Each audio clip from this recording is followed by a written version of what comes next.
Boneless bangus. Ayan guys, oh. Boneless bangus na may dalawang kamatis.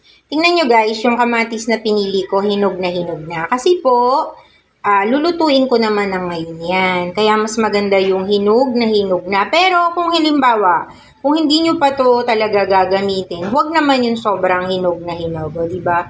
Yan po ang ating boneless bangus. Ayan.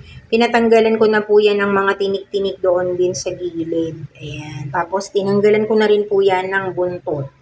Ngayon, meron naman po tayo ditong luya. Ayan. Tapos, asan yung ating, ayan, meron tayo ditong malunggay. Pwede din natin ilagay sa loob ng tiyan yan. Meron din tayo ditong paminta. Ayan, natabunan. Natabunan na ang ating luya. Ayun, luya. Tapos, meron niyang bawang. Naku, nakalimutan kong kumuha ng bawang, guys. Pero mamaya lalagyan ko yan. Tapos, meron tayong asin. Ayan. So, guys, ready na po tayo.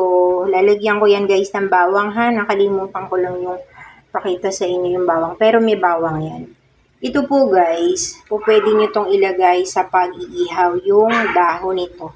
Meron ding effect yan. So, para masustansya ang ating boneless inihaw na bangus, lagyan natin ng malunggay.